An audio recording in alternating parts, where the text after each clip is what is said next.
ప్రార్థన అండి. మేము ఆత్మను దేవుని సాయం చేయండి. తండ్రి మనతో ఉన్నారు. ఆయన కృపాసన బట్టి పవిత్ర సమయంలో మనందరితోనూ మాట్లాడి మనందరినీ కూడా గణపరిచి దీవించి ఆశించి ఆయన కుమార్తెలకు అభిషేకించి ఆశించి ఉన్నతమైన కృప పాత్ర చేసి యుగ యుగాల వరకు కృపాక్షేమ ప్రభావాలు కలిగించి అనేక దీవులకు అనేక ఆశ్రయాలకు మనందరూ కూడా సిద్ధపరిచి ఆశించి మైపరిచిన గాక. ఆమేన్. జీవం గల తండ్రికి 2 వందనాలండి. మీ అందరికీ నా ప్రియ వందనాలు చేస్తున్నాం. మరి ముఖ్యంగా దేవుని యొక్క సందేశాన్ని మనం విందామండి. అయితే ఈ యొక్క పవిత్రమైన సమయంలో మరి ఎక్కడ చూసిన భయంకర స్థితి ఏర్పడింది. అనేక మరి సతీష్ కుమార్ గారు, స్టెఫెన్ పాల్ గారు, మరి కాకాని వారు, మరి ఇంకా అనేక దైవజనులు, నాకు పేర్లు అంత గుర్తులేవండి, అనేక మంది దైవజనులు అందరూ కూడా ఉపవాస విజ్ఞాపన ప్రార్థనలు ఉన్నారు. ఎందుకంటే ఉపవాసము ఎటువంటి భయంకర చీకటినైనా వెలుగుగా మార్చగల శక్తి గలదని చెప్పేసి మన దేవుని యొక్క మాట తెలియజేస్తూ ఉంది. కనుక మీరందరూ కూడా మరి నేటి దినాన ఆ గొప్ప దేవుని యొక్క సాదృశ్యానికి, గొప్ప దేవుని యొక్క ఆశీర్వాదానికి అర్హులు అవడానికి మీరందరూ కూడా ఎంతగానో విజ్ఞాపన చేస్తున్నారని దేవుడు తెలియజేస్తున్నాడు. మీ ప్రార్థన ఆలకించిన దేవుడు భూలోకంలో మరి ఒక్కసారి గొప్ప వెలుగుని మనందరం చూడబోతున్నాం. దేవునికి దివ్యాఖ్యాన్ని సంస్తున్నామండి. ఆశ్చర్యకరుడు, సర్వోన్నతుడు, సర్వకృపాని తండ్రి, నిన్న నేడు వ్యాఖ్యగా ఉండి మన మధ్య సంచారం చేస్తూ మనల్ని ప్రేమిస్తూ మనల్ని దీవిస్తూ మనల్ని ఆశ్రయిస్తూ ఆయన కృపా మహాప్రభావం చెప్పిన పవిత్ర సమయంలో దేవాదేవుడు మన అందరితో మాట్లాడుతూ ఈ మోక్ష మార్గం ద్వారా మంటున్న మిమ్మల్ని అందరూ కూడా దివ్యకృపకు పాత్ర చేయను గాక. ఆమేన్. మత్తయి 28వ అధ్యాయం 20వ వచనం. మత్తయి 28వ అధ్యాయం 20వ వచనం. మత్తయి 28వ అధ్యాయం 20వ వచనం. నేను మీకు ఏ ఏ సంగతులను ఆజ్ఞాపించుతునో వాటినన్నిటినీ గైకొనవలెనని వారికి బోధించుడే.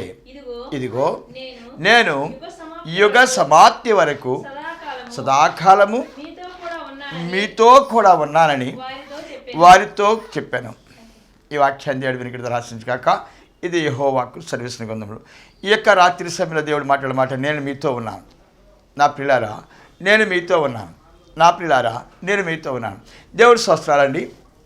ఈ యొక్క క్రైస్తత్వంలోకి వచ్చిన తర్వాత మరి పుట్టుకతో క్రైస్తవులు కొంతమంది, మరి కొంతమంది నమ్ముకున్న క్రైస్తవులు, కొంతమంది మారు మనసు పొందిన క్రైస్తవులు, ఇలా రకరకాలైన క్రైస్తవ జీవితాలు జీవిస్తూ మరి సంఘాల్లో వారు నడుస్తూ ఉంటారు. అయితే చాలా మనం చూసినప్పుడు చాలా రకరకాల కామెంట్స్ మనం చూస్తూ ఉంటాం. అయితే ఎవరైనా పెద్దవాళ్ళు అనుభవశాలు కామెంట్ చేసినా దానికి ఎవరైనా మనంటూ వాళ్ళు సమాధానం చెప్పడానికి లేకపోతే దాన్ని అనుబంధానికి చూసుకోవడానికి మనకు అవకాశం ఉంది. కానీ ఏంటంటే దీనికి ఎందుకు కామెంట్ చేస్తారు? బైబిల్ రాయబడింది, ఏం రాయబడింది అంటే మీరు విమర్శ చేయకూడదు, గ్రహించుకోండి అని చెప్పారు. అంచేత మనం చూసినప్పుడు ద్వితీయోపదేశకాండం 28వ అధ్యాయం 1వ వచనం కూడా చూసినప్పుడు దేవుని వాక్యాన్ని గ్రహించాలని చెప్పాడు. గ్రహించి దాని యొక్క సత్యాన్ని తెలుసుకుని దానిలో మీరు సాగాలని చెప్పాడు. అలాగా మీరు గ్రహించకుండా దేవుని యొక్క వాక్యాన్ని గ్రహించకుండా మీ ఇష్టానుసారంగా జీవించినప్పుడు మీరు చాలా భయంకరంగా మరి శోధనలు అనుభవిస్తారని కూడా దేవుడు చెప్పాడు. ఇక మనం కొంచెం ముందుకెళ్ళినప్పుడు ఆశ్చర్యకరంగా మరి దేవుని యొక్క వాక్యం ఎంత గొప్పది అని చూసినప్పుడు దేవుని మాటలో రాజ్యాలు స్థాపించినట్లుగా మనం చూడగలుగుతున్నాం. అయితే సాధారణంగా తెలివి చేత, జ్ఞానం చేత, శక్తి చేత, బలము చేత మనం స్థిరపడతామని చెప్పేసి అనేక మంది మనం తెలియజేస్తూ ఉంటారు. కొంతమంది నా సంఘం గొప్పది, లేక నా ప్రార్థన గొప్పది, లేక నాకు ఆలోచన గొప్పది, నేను చాలా ప్లానింగ్ చేసి నేను నడిపిస్తూ ఉంటాను అని కూడా చెప్తూ ఉంటారు. కొంతమంది మీ చాలా భక్తులము అని కూడా చెప్తూ ఉంటారు. భక్తి అనేది దేవుడిచ్చిన ఆశీర్వాదం. ఈ యొక్క నమ్మిక మనం చాలా జాగ్రత్తగా చూసినప్పుడు ఆదాము తండ్రి గారు దేవుణ్ణి నమ్మలేకపోయాడు. నమ్మలేకపోతున్నాను అని అనుకోలేదు ఆయన. సాతాను చెప్పాడు, అయ్యా నువ్వు చాలా గొప్పవాడివి, నువ్వు బలవంతుడివి, చాలా మహిమ గలవాడివి, దేవుడితో మాట్లాడుతున్నాడు. ఒకసారి దేవుడితో మాట్లాడుతున్నాడు, సాతానుతో మాట్లాడుతున్నాడు. దేవుని శక్తిని తెలుసుకోలేకపోయాడు, దేవుని మహిమను తెలుసుకోలేకపోయాడు, దేవుడి రాజ్యాన్ని తెలుసుకోలేకపోయాడు. అందుకు అతనే తెలివి గలవాడు అనుకున్నాడు, అతనే జ్ఞానం గలవాడు అనుకున్నాడు, అతనే శక్తి గలవాడు అనుకున్నాడు. అందుకు మిగిలిపోయాడు శాపగ్రస్తుడిగా. ఇవాళ బైబిల్ పట్టుకున్న మనము నిశ్చయముగా దేవుడి యొక్క బలాన్ని, దేవుని యొక్క శక్తిని, దేవుని యొక్క మహిమను మనకు ఖచ్చితంగా తెలుసుకోవాల్సిన బాధ్యత మన పని. ఎందుకంటే మనకు ఆశీర్వాదం కావాలి, మనకు ఆరోగ్యం కావాలి, మన కుటుంబాలు వర్ధిల్లాలి, మన తరాలు వర్ధిల్లాలి, మన వంశాలు వర్ధిల్లాలి. అందుకే అబ్రహాం గారు దేవుని నమ్మాను అని రాయబడింది. అతను దేవుడిని నమ్మాడంటాడు. దేవుడిని నమ్మిన దేవుడిని అతను ఏమనుకున్నాడంటే భూమి ఆకాశం సృష్టించిన వాడు దేవుడు. అంచేత ఈయన మనం ఏం చేయాలంటే ఆరాధించాలి, ఈయన ఏం చేయాలంటే స్తుతించాలి, ఈయన ఏం చేయాలంటే గణపరచాలి. ఈయన ఎప్పుడైతే మనం గణపరచడం ప్రారంభిస్తామో, ఎప్పుడైతే మనం స్తుతించడం ప్రారంభిస్తామో, ఎప్పుడైతే ఆయనకి లోబడతామో, ఆయన ఆజ్ఞలు పాటిస్తామో, అప్పుడు ఆయన మనకు తోడుగా ఉంటాడు. అబ్రహాం గారు తెలుసుకున్న సత్యం. మనము ఎందుకు స్తుతించలేము? దేవుడు కనపడ్డు, దేవుడు కనపడతాడు, దేవుడు కనపడ్డు, దేవుడు కనపడతాడు, ఇలాంటి చాలా వాదనలు. దేవుడు కనపడితే, దేవునికి తోడుగా ఉంటే, దేవుడు తోడుగా ఉండడానికి యజ్ఞం చేయాలా, దేవుడు తోడుగా ఉండడానికి యాగం చేయాలా, దేవుడు తోడుగా ఉండడానికి మరి క్రతువు చేయాలా? నో, ఏమీ చేయవలసిన లేదు. ఓన్లీ నమ్మటం. ఆయన ఎప్పుడైతే నీకు నమ్మకం ఉందో, ఆయన ఆజ్ఞలు ఎప్పుడైతే నువ్వు పాటిస్తాం ప్రారంభించావో, ఎప్పుడైతే నమ్మకం కలుగుద్దో, నువ్వు ఖచ్చితంగా ఆజ్ఞలు పాటిస్తావు. ఖచ్చితంగా నీ ప్రాణం పోయినా బాధపడవు, కానీ ఆజ్ఞలు బట్టి నువ్వు పాటిస్తావు. అంచేత మన యేసుప్రభుని మనం చూసినప్పుడు అతనికి ఆ యొక్క పొతిఫర్ భార్య చాలా బాధ పెట్టినప్పుడు మనం చూడగలుగుతున్నాం. అక్కడ యేసుప్రభు గారు ఒక మాట అన్నాడు, అమ్మా నేను పాపం చేయడం పనికిరానమ్మా. అతను యజ్ఞం చేసాడు మనకు కనపడలేదు, అతను యాగం చేసినట్టు కనపడలేదు, అతను ఖర్చు చేసినట్టు కనపడలేదు, అతను పూజ చేసినట్టు కనపడలేదు. అతను ఒక చోటనే పని చేస్తున్న పనివాడిగా కనపడుతున్నాడు. కానీ ఆ పనివాడు మనం చాలా జాతి చూసినప్పుడు, ఆ పనివాడే జీవితంలో మనం చూసినప్పుడు అతను దేవుని యందు గొప్ప విశ్వాసం కలిగి, అయ్యా చాలా వేస్తారుగా లేడు, నేను ఐ ఆమ్ ద క్రిస్టియన్ అని ఏదో రకరకాలుగా మాట్లాడట్లేదు, పెద్ద పెద్ద వాక్యాలు మాట్లాడట్లేదు, పెద్ద పెద్ద పాటలు మాట్లాడట్లేదు, చాలా అయ్యా నేను చాలా సపరేట్, నేను ప్రత్యేకస్తుని చెప్పట్లేదు. కానీ సమయం వచ్చినప్పుడు ఆ స్త్రీ అతను మరి చెరపట్టినప్పుడు అతను ఒకే మాట చెప్పగలిగాడు. ఆ మాట ఏంటంటే, నేను పాపము చేయటానికి పనికిరాను. అంతేదా యేసు ప్రభు వారు అంటారు, అయ్యా మన రోమియోలో చూసినప్పుడు, అయ్యా మీరు అన్యుల మధ్య నుంచి లోకంలోంచి వచ్చారు కాబట్టి ఇక మీరు పరిశుద్ధులై పవిత్రులై అయ్యా సత్కార్యం చేయడానికే పనికొస్తారు, కానీ మీరు పాపం చేయడానికి పనికిరారు, మీరు లోకస్తులు జీవించినట్టుగా జీవించడానికి పనికిరారు, మీరు నటనా జీవితానికి పనికిరారు. మత్తయి 6:1 చూసినప్పుడు అందుకు చెప్పబడా, మనుషులకు కనబడవలని వారి ఎదుట నీ నీతి కార్యములను చేయకుండా జాగ్రత్త పడి. ఇక్కడ ఏం చెప్తున్నాడు? వేషధారణ అవసరం లేదు, ఎవరికోసం ప్రార్థన చేయవలసిన లేదు, ఎవరికోసం భక్తులుగా ఉండవలసిన లేదు, ఎవరికోసం నీతిమంతులుగా ఉండవలసిన లేదు, ఎవరికోసం చెప్పవలసిన లేదు. నేను ఇలా తెల్లవారుజామున లేస్తాను, ఇలా ప్రార్థన చేస్తాను, ఆడికి ఎలా పెడుతున్నాను, వీడికి ఎలా పెడుతున్నాను, నేను చాలా పాస్టర్ గారితో ఇలా సమాసం కలుగుని ఏం నువ్వు చెప్పవలసిన లేదు. నీవు కరెక్ట్గా దేవుడితో సమాసం చేస్తున్నావు లేదా కావాలి నీకు. అంచేత దేవుడితో సవాసం చేయడానికి దీనికి ఏదేదో వేషధారణ అవసరం లేదు. అంచేత యేసోబు దగ్గర వేషధారణ లేదు, కానీ యేసోబు హృదయంలో ఒక ఆలోచన ఉంది, పాపము చెయ్యకూడదు, పాపం చేస్తే దేవుడు శిక్షిస్తాడు. అదే వ్యక్తి ఒక రోజున ఐగుప్తు నగరానికి చూద్దాం, 41-42 ఆదికాండం 41-42 మరియు ఫరో తన చేతినున్న తన ఉంగరమును తీసి యేసోబు చేతిలో పెట్టి దేవుడు స్వస్థాలు. మన చాలా జాతి చూసినప్పుడు ఇప్పుడు ఐగుప్తు నగరానికి లేక ఆ రాజ్యాలకి అతను అధినేతగా మారిపోయాడు. అతను దేవుడు చాలా హెచ్చించబడ్డాడు. అతను చెప్పలేదు, నేను నీతిమంతుడను, నేను యథార్థపడను, నేను భక్తుడను, నేను ఏదో చాలా కార్యాలు చేస్తున్నాను, నేను చాలా దేవుడికి ఇలా ఉంటున్నాను, నేను చాలా నీతిగా ఉన్నాను, ఎవరికీ చెప్పలేదు. అతని నీతి అతని శిఖరాలు దాటించింది. మనం పొద్దున చెప్పుకున్న సరిపోతుంది, నేను చాలా గొప్ప ప్రార్థనాపరుడని, నేను చాలా శక్తివంతుడు. ఎవరికి దేవుడు తోడుగా ఉంటాడు? యేసోబుకి దేవుడు తోడుగా ఉన్నాడు. యేసోబుతో దేవుడు సవాసం చేస్తున్నాడు, యేసోబుతో దేవుడు మాట్లాడుతూ ఉన్నాడు, యేసోబుని ఆశీర్దిస్తూ ఉన్నాడు. అందుకే ఐగుప్తు రాజు అంటాడు, అతను దేవదూతల ఆత్మ గలవాడు, అతను మానవుడు కాదు, అతను ఉన్న గొప్ప శక్తి ఉన్నది, అతను గొప్ప మహిమ ఉన్నది, అతని ప్రభావం ఉన్నది, అతని నీడలో మన రాజ్యాలు వర్ధిల్లుతాయి. అంచేత యేసోబులో అనేక రాజ్యాలు సంపాదించగలిగారు, యేసోబులో అనేక మందికి కరువు తీరిపోయింది, యేసోబులో అనేక మంది జీవనకరంగా జీవించగలిగారు. అంచేత క్రైస్తవుల వల్ల అనేకమైన నేను క్రైస్తవునండి, నా ఇష్టానుసారంగా జీవిస్తాను. ఇష్టానుసారంగా జీవిస్తావు బాబాయ్, ఇష్టానుసారంగా జీవిస్తావు అమ్మా, ఇష్టానుసారంగా జీవిస్తావు. ఎలా సాగుతుంది? నీకు ఇష్టానుసారంగా జీవించి నీకు ఆశీర్వాదం వస్తుంది. నేను దేవుడు తోడుండగా దేవుడు తోడుంటే ఏమవుద్ది? యేసోబు గొప్పవాడయ్యాడు. యేసయ్య గొప్పడైనందుకు మనం సంతోషించిన అవసరం లేదు. రాజయ్యి ఓ తినేసి కట్టేసుకుని రాజయ్య పెద్ద ఫోజులు కొట్టాలి. కానీ రాజయ్య అనేక మందికి దీవెనకరంగా ఉన్నాడు. రాజయ్య అనేక మందికి ఆహారం ఇచ్చేవాడుగా ఉన్నాడు. రాజయ్య అనేక మందికి ఆశ్చర్యకరంగా ఉన్నాడు. అతని గురించి అన్య దేశస్తులు కూడా చెప్తున్నారు, యేసోబు ఆ దేశములో కరువు దినాలు తప్పించాడు, మాకు కరువు రాకుండా కాపాడాడు యేసోబు. అంచేత నువ్వు చాలా భక్తులు అవటం వల్ల నీ వల్ల అనేక మంది ఆశ్రయించబడతారు. నువ్వు నిజంగా భక్తులు అవటం వల్ల నీ కుటుంబం ఆశ్రయించబడుతుంది. చూద్దాం ఒకసారి కీర్తన గ్రంథం 112 అధ్యాయం. నీ కుటుంబం ఎలాగ ఆశ్రయించబడుతుందో చూద్దాం. యెహోవాను స్తుతించడి, యెహోవా యందు భయభక్తులు గలవారు ఆయన ఆజ్ఞలను అధికంగా ఆనందించేవారు ధన్యులు. వాని సంతతి వారు భూమి మీద బలవంతుల. దేవుడి శాస్త్రాలు నువ్వు చాలా ఆలోచిస్తూ ఉంటావు, నా కొడుకు ఇంజనీర్ అవ్వాలి, నా కొడుకు డాక్టర్ అవ్వాలి, నా కొడుకు గొప్పడైపోవాలి, నా కొడుకు ఇలాగైపోవాలి, నా కొడుకు చాలా మ్యాజిక్లో అని చెప్పుకోవాలి. కానీ ఏం అవడం, అయ్యేది ఒకటే. నీవెప్పుడైతే నీతిమంతుడిగా ఉంటావో, నువ్వెప్పుడైతే యథార్థపడిగా ఉంటావో, నువ్వెప్పుడైతే దేవుడికి లోబడతావో, దేవుడు నీ ముందు నడుస్తూ ఉంటాడు. అబ్రహాంతో అన్నాడు, నాయన నీ రాకపోకలు పరిశుద్ధపరుస్తాను, నీ బిడ్డ యొక్క రాకపోకలు పరిశుద్ధపరుస్తాను, నీ మందలను పోషిస్తాను, నీ మందలను దీవిస్తాను, నీవు నిలిచిన పరిశ్రమ దీవెనకరంగా చేస్తాను, నీ వంశాలు ఎక్కడున్నా రాజకుమారులుగా ఆస్వాదిస్తాను. అంచేత నువ్వు చాలా కౌలు చెప్పేవాడిగా ఉన్నావేమో చూసుకొని బతుకులో. అంచేత ముందర పాపం చేయకుండా ఉన్నామని ఎలా తెలుస్తుంది? పాపం చేయకుండా ఉన్నామని ఎలా తెలుస్తుంది పాడుబతుకులో? పాపం చూడకుండా ఉన్నామని ఎలా తెలుస్తుంది పాడుబతుకులో? ముందు నీ పాడుబతుకులు ఇక్కడ యేసోబు నిజముగా ఒక అమ్మాయి వచ్చి అతన్ని చాలా బలవంతం చేస్తున్నప్పుడు చెప్పాడు, నేను పాపం చేయడానికి పనికిరాను. అతని అన్నదమ్ములు అతని మీదకి వచ్చేసి, అయ్యా అయ్యా అయ్యా తమ్ముడు, నీకు చాలా అన్యాయం చేశాం, నీకు చాలా మోసం చేశాం, అయ్యా మేము చాలా శిక్షకు పాత్రలై ఉన్నాం, మేము చాలా భయంకరవస్తులై ఉన్నాం అని చెప్పినప్పుడు, ఇది దైవ సంకల్పము, ఇది నా తెలివి, ఇది నా జ్ఞానము, ఇది నా భక్తి, ఇది నా నీతి కాదు.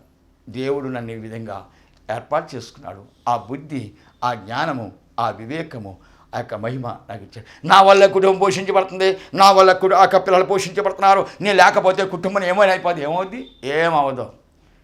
ఏమవదు. చెట్టు మీద నా కాయ పక్షి తింటానే ఉంటుంది, దానికి ఆహారం దేవుడు సిద్ధపరచానే ఉన్నాడు. అయ్యా నీటిలో ఉన్న ఆ చేపకి నాచు రెడీ చేశాడు దేవుడు. అయ్యయ్యో అరణ్యంలో ఉన్న ప్రతి ఒక్క మృగానికి దేవుడు ఆహారం సిద్ధపరిచాడు. నీకు అక్కడికే లేదు ఆహారం, అది గమనించుకో. నీ కుటుంబంలో లేదు ఆహారం, అది గమనించుకో. నీ పాడుబతుకులో లేదు ఆహారం, గమనించుకో. ముందర దానికి కారణం ఏమిటి? చూద్దా 3:17 ఆది కారణం ఏంటి? ఆయన ఆదాముతో నీవు నీ భార్య మాట విని తినవద్దని ఆజ్ఞ మీరు నిష్ఠానుసారంగా జీవిస్తున్నావు. ఉద్యోగం చేస్తావు, లంచాలు తీసుకుంటూ ఉంటావు. అయ్యా భార్యాభర్తలు ఇద్దరు ఇప్పుడు దెబ్బలాడుకుంటూ ఉంటారు. అయ్యా ప్రార్థనా సమయము, అయ్యా ఎవరి కోసం ప్రార్థన, ఎవరి కోసం భక్తిగా, ఎవరి కోసం నీతిమంతుడిగా నీ ప్రదర్శన.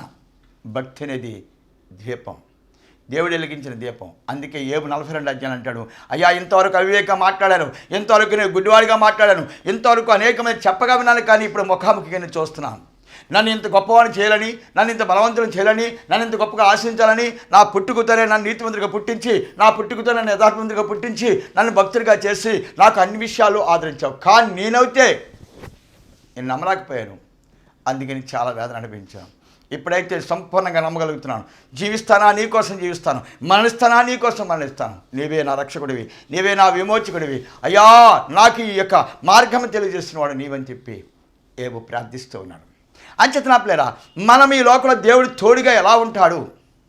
దేవుడు తోడుగా ఉన్నప్పుడు గుర్తుపెట్టుకోండి, దేవుడు ఎప్పుడైతే మనకు తోడుగా ఉంటాడో మన భక్తులుగా ఉంటాం, ఎవరి కర్మకి వాళ్ళే కర్తలు. దేవుడు తోడుగా ఉన్నప్పుడు మనం నీతిమంతులుగా ఉంటాం, ఎవరి కర్మకి వాళ్ళే కర్తలు. దేవుడు ఎప్పుడైతే మనకు తోడుగా ఉంటాడో మనము వినయమర్యాదలు కలిగి ఉంటాం, అది గుర్తుపెట్టుకోవాలి. అంటే దేవుడు తోడుగా ఉన్నప్పుడు వాళ్ళు ఏం చేయగలుగుతారు? అప్పటిదాకా పేతురు గారు ఏమీ చేయలేకపోయాడు, అప్పటిదాకా పేతురు గారు చేపలు పట్టుకోలేకపోయాడు, అప్పటిదాకా పేతురు గారు వాళ్ళు ఏమీ కాలేదు, అప్పటిదాకా పేతురు గారు 62 సంవత్సరాల వయసు వరకు కూడా ఏమీ చేయలేకపోయాడు, ఒట్టి భ్రష్టుడిగా జీవించాడు. ఎప్పుడైతే యేసయ్య దగ్గరికి వచ్చాడో యేసయ్య యొక్క మాట అన్నాడు, అయ్యా నీతో ఉంటానయ్యా అని చెప్పాడు దేవుడు. చూద్దాం మార్క్సు వార్త 16:20 చూద్దాం. దేవుడు తోడుగా ఉంటే ఏమైపోతుంది చూద్దాం. వారు బయలుదేరి వాక్యమంతలను ప్రకటించరే, ప్రభు వారికి సహకారుడై ఉండి వెనువెంట జరుగుతున్న ఎవరండి? దేవుడు కూడా వస్తున్నాడండి అమ్మా. దేవుడు పేతురు గారికి కూడా వస్తున్నాడు. పేతురు గారు చెప్పాడు, అయ్యా నాకేమీ తెలియదయ్యా, నేను అజ్ఞానం, నీకు బోలని తెలిసిపోయే, వాక్యం తెలిసే, ప్రార్థనలు తెలిసే, పాటలు తెలిసే, సంఘాలు తెలిసే, చాలా సంఘాలు తెలిసే, చాలా చాలా తెలుసు, కానీ దేవుడు తెలియదు. దేవుడు తెలిసినప్పుడు నువ్వేం కలుగుంటావు? వినయం కలుగుంటావు. అందుకే మోషే గారు చెప్తున్నాడు, అయ్యా నా ముందు నువ్వు నడిస్తే, నాతో నీవు ఉంటే, మాతో నీవు ఉంటే మేము ఆస్వాదించబడతాం, మాతో నీవు ఉంటే మేము గణపరచబడతాం, మాతో నీవు ఉంటే మాకు ఈ లోకంలో వేదనలు కానీ దుఃఖాలు కానీ పరిశ్రమలు కానీ మాకు రానే రావు. అంచేత ఎవరు నీతో ఉండాలి? ఎవరు నీతో ఉంటే వర్ధిల్తావు? ఎవరు నీతో ఉంటే ఆశ్రయించబడతావు? ఎవరికోసం భక్తిగా ఉన్న సంస్థలే. ఎక్కడ చూస్తావంటే పేతురు గారు చెప్తున్నాడు, నా వల్ల ఏమీ కాదన్నప్పుడు యేసు ప్రభు చెప్తున్నాడు, నీతో నేను ఉంటాను. ఈయనతో ఉన్నాడన్న అర్థం మనకు ఎలా తెలుస్తుంది? చూద్దాం ఒకసారి. 3వ అధ్యాయం అపొస్తలుల కార్యాలు 3వ అధ్యాయం. పగలు 3 గంటలకు ప్రార్థనా కాలమున పేతురును యోహానును దేవాలయములో ఎక్కి వెలుచుండగా పుట్టినది మొదలుకొని కుంటివాడైన ఒక్క మనుషుడు మోసుకొని పోబడుచుండాను. ఇక్కడ కుంటివాడు అక్కడ మీకు బాగా తెలుసు. ఈ కుంటాడు ఎప్పుడైతే పుట్టుకతో కుంటాడు వీడు, ఈయన మోస్తారు, వీడు మోసుకుని తీసుకొచ్చి పెడతారు. అక్కడ సాయంత్రానికి వచ్చిన డబ్బులు ఆ కుటుంబంలో వాళ్ళు పోషించుకుంటామంటారు. అటువంటి జీవితాన్ని ఒక 20 సంవత్సరాలు కానీ లేక ఒక 32 సంవత్సరాలు కానీ గడుపుతూ వచ్చాడు వాడు. కానీ పేతురు గారు అదే సన్నిధిలోకి వచ్చాడు. మీకు అందరూ బాగా తెలుసు. పేతురు గారి దేశం అని చెప్పి చేయి చాపినప్పుడు పేతురు గారు అన్నాడు, అయ్యా నా దగ్గర ధనం లేదు, కానీ నా దగ్గర దేవుడు అన్నాడు. తప్పలగడా దేవుడు నా దగ్గర, దేవుడిని ఏం చేసుకుంటానయ్యా బాబా, దేవుడిని ఏం చేసుకోండి. నీకు తెలియదుగా దేవుడు అంటే ఏమవుతుంది, తెలియదుగా దేవుడి యొక్క శక్తి నీకు తెలియదుగా, దేవుడి బలం తెలియదుగా, నీ కామెంట్స్ తెలుసు, ఓ భయంకరంగా కామెంట్ చేస్తావు, ఓ భయంకరంగా మాట్లాడతావు రకరకాలుగా. దేవుడు ఉన్నాడు, దేవుడు లేడు, ఎవడు చెప్తాడు? కీర్తన గ్రంథం 37వ అధ్యాయంలో చూసుకో. దేవుడు లేడని వాడు ఎలా జీవిస్తాడు, వాడు పాడు బతుకులు ఎలా జీవిస్తాడు, వాడు అంధకార బతుకులు ఎలా జీవిస్తాడు, వాడు భక్తిహీనుడికి ఎలా జీవిస్తాడు, వాడు కుతంత్రమైన జీవితాన్ని ఎలా జీవిస్తాడు, మోసకరమైన జీవితాన్ని ఎలా జీవిస్తాడు, రాత్రి తెలవాళ్ళు నిద్ర లేకుండా అయా ఆలోచనతో ఎలా జీవిస్తాడు. దేవుడు లేడని నమ్మినవాడు, దేవుడు ఉన్నాడని నమ్మినవాడు పెద్దగా రాత్రి వాళ్ళు ఏమో ఆలోచించాడు.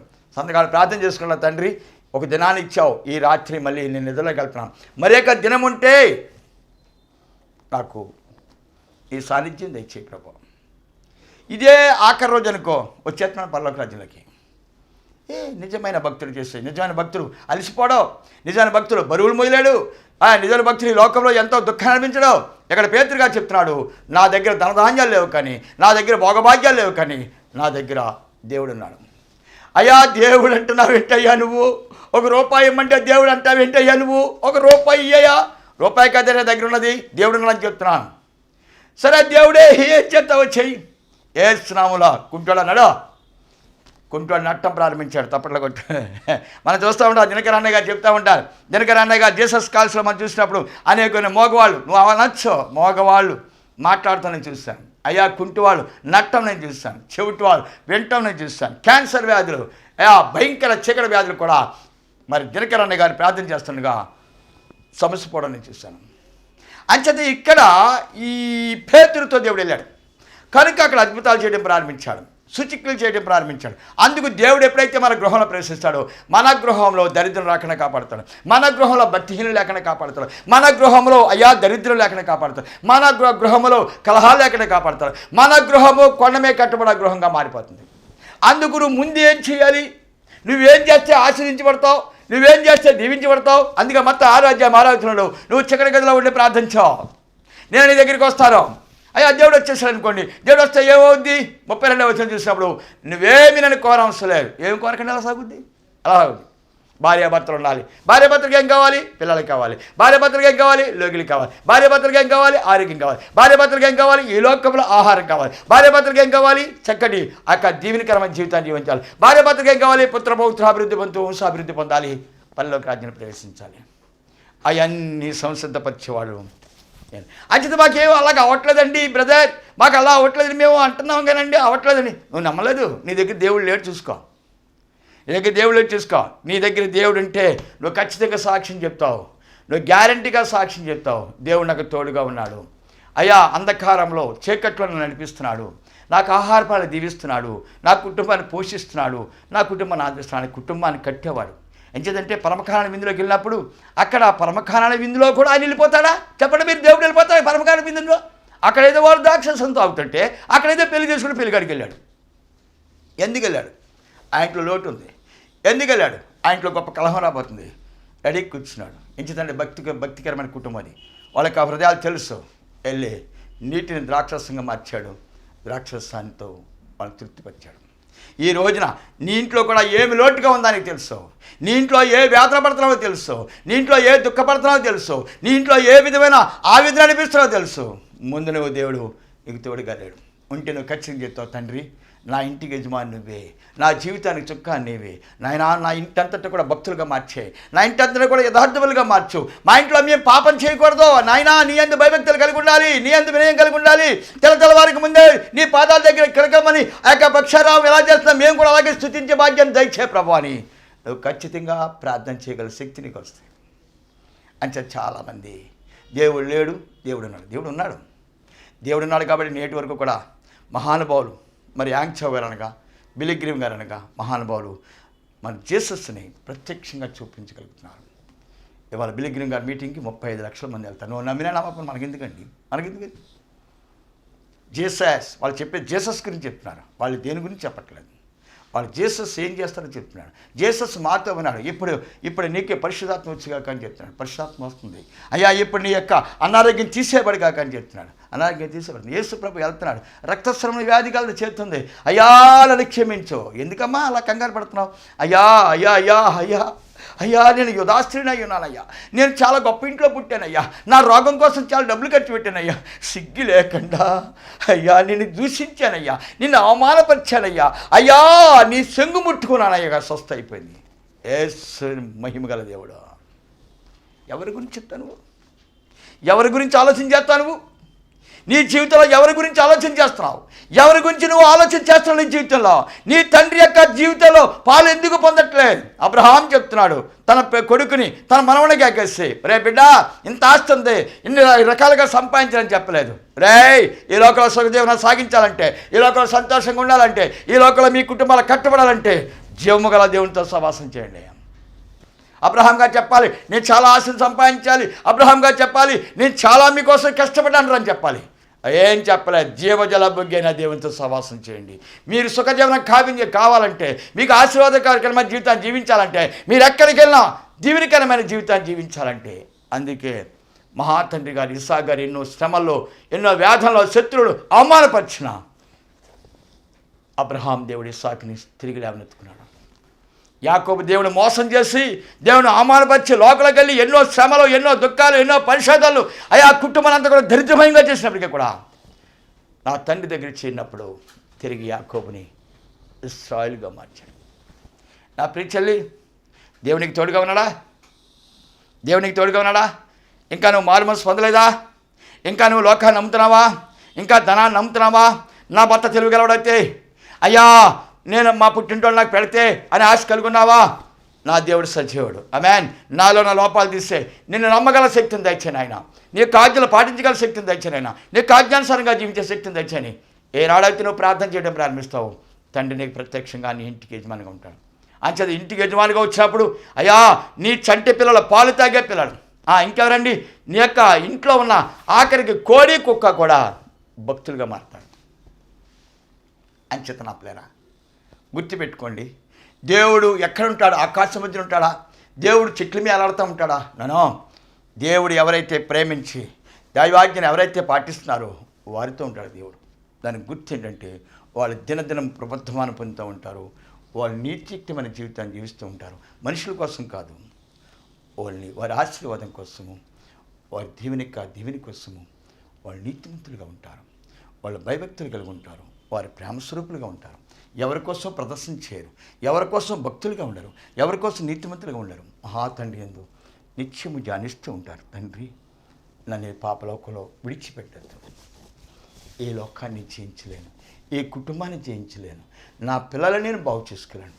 అందుకు నా ఇంటికి నువ్వు యజమానిగా ఉండాలి, నా జీవితానికి చుక్కానిగా ఉండాలి. అందుకే మన దేవసాయి గారు పాట పాడతారు. చాలామంది దేవుడు చేసిన మేలును మర్చిపోతారయ్యా. చాలామంది దేవుడు చేసిన మేలేంటో తెలియదయ్యా. ఎప్పుడైతే నువ్వు ప్రార్థన చేయటం ప్రారంభించావో నీ ఇంట్లో చీకటి వెళ్ళిపోతూ ఉంటుంది. ఎప్పుడైతే నువ్వు దేవునికి లోబట్టం ప్రారంభిస్తావో నీ ఇంట్లో దరిద్రం వెళ్ళిపోతూ ఉంటుంది. ఎప్పుడైతే నువ్వు దేవునికి లోబట్టం ప్రారంభిస్తావో నీ ఇల్లు సమృద్ధిగా నిండిపోతూ ఉంటుంది. అంచేత నా ప్యారా, మన దేవుడు సజీవుడు కనుక ఆహ్వానించండి. ఒట్టి మాటలొద్దు, అనవసరమైన మాటలొద్దు.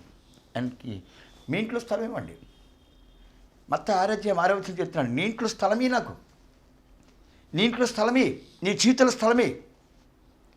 ఆయన ఎవరు? సర్వాధికారి, సర్వశక్తిమంతుడు. తన మహిమను, తన ప్రభావాన్ని, తన శక్తిని, తన ఘనతను వదులుకుని బిడ్డమైన నువ్వు అనుకుంటా ఉండవచ్చు, దేవుడు తోడుగా ఉంటేనంటే డాబాలు కట్టుకున్నాడు. డాబాలు కాదు, ముందు నువ్వు భక్తుడుగా మారుతావు. ముందు నువ్వు నీతిమంతుడిగా మారుతావు. నీతిమంతుల సాక్ష్యాలు నిత్యము ఆశించబడతారు. నీతిమంతుల సాక్ష్యాలు ఈ లోకంలో ఘనపరచబడతారు. అందుకంటాడు, పులి పిల్లలు ఆకలి కొనొచ్చు కానీ నా పిల్లలకు ఆకలి ఉండదు. నా ప్రియుడా, నా ప్రియురాల, ఈ రోజుని తండ్రిని ఆహ్వానించు. ఆయనే ఒప్పుకున్నాడు, మీ ఇంట్లో ఉంటాను, మీ జీవితంలో ఉంటాను. అబ్రహాం మనస్సును కట్టాడు, మనసులో నిల్చున్నాడు. ఏ రోజు నువ్వు ఆహ్వానికర శక్తి ఉంటే ఆయన కనుక నీ ఇంట్లోకి వస్తే నీ ఇంట్లో తాగుబోతులు, తిరుగుబోతులు, వ్యభిచారులు, దొంగలు, దరిద్రం, దుఃఖం నేను విడిచిపెట్టేళ్తుంది. అది గుర్తుపెట్టుకో. నువ్వు ఆయన్ని ప్రేమిస్తున్నావు, నువ్వు ఆయన ప్రేమిస్తున్నావు, నువ్వు ఆయన ప్రేమిస్తున్నావు. కనికరం గలవాడా, ఈ రాత్రి సమయంలో ఎంతమంది అయితే ఈ యొక్క మాటను నమ్మగలిగారు, నమ్మిన వారందరూ కూడా నీ కృపక పాత్రులై దినదిన ప్రవర్ధన పొందుతూ వారి వంశాలు కనికరంతో నిలబడి ఆశించమని నీ ప్రేమగల పదాలు సమర్పిస్తూ ఏస్తున్నాం బతుమలు ఇచ్చినాం తండ్రి. ఆమె మీ లోగిలి సమృద్ధి కలుగుండి గాక. ఆమె వాక్య దేవుడు వెనుకడు రాసించుగాక. యెహోవాకు సరిసినామే.